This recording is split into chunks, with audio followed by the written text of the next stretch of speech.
ஆத்ம நமஸ்காரம். நண்பர்களே, உங்கள் மேல இருக்கக்கூடிய பிரியத்தில் நான் திரும்ப திரும்ப கேட்டுக்கிறது என்னன்னா, அந்த யதார்த்த ஈஸ்வரா சேவை தான். ஏன்னா ஒரு மைய எல்லையை நோக்கி ரெண்டு பேர் குதிரையில் வர்ற மாதிரி தான். இங்கேருந்து நீங்கள் போகிறீங்க, அங்கேருந்து இறைவன் வர்றார். ரெண்டு பேரும் ஒரு மைய புள்ளியில் சந்திக்கிறீங்க. இதற்கான கால அவகாசங்கள் கைகூடி நெருங்கி வந்துக்கிட்டே இருக்கும். நீங்கள் அந்த யதார்த்த ஈஸ்வர சேவையில் இருந்தீங்கன்னா அந்த இயற்கையாக அந்த சம்பவம் நடந்தேறிடும். அப்படி இல்லாமல் நீங்கள் அந்த தாந்திரீக முறைகளை கையாண்டிங்கன்னா உங்களுக்கும் இறைவனுக்குமான டிஸ்டன்ஸு அது மிகப்பெரிய இடைவெளி விரிவாக ஓடிட்டே இருக்கும்.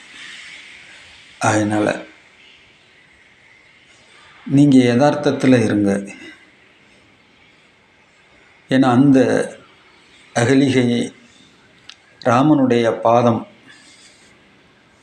தீண்டியது போல் அந்த சம்பவத்துக்காக தான் அத்தனை பேரும் நாம் காத்திருக்கணும்.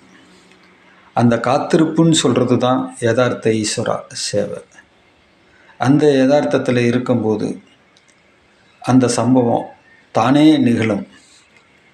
அப்படி நிகழ்வதற்கு நம்ம வழிவிட்டு கொடுக்கணும். அதில் தான் நம்மளுடைய புத்தியையும் யுத்தியையும் பயன்படுத்தணுமே தவிர, இந்த வாழ்க்கையை நகர்த்துறதுக்காக நீங்கள் தாந்திரீகங்களை கையாண்டிங்கன்னா இறைவனை சந்திக்கிறதுக்கான வாய்ப்பு நீண்டுக்கிட்டே போகும், ஜென்மங்கள் கூடிக்கிட்டே போகும். அதனால் யதார்த்த ஈஸ்வரா சேவையில் இருங்க. இறைவனை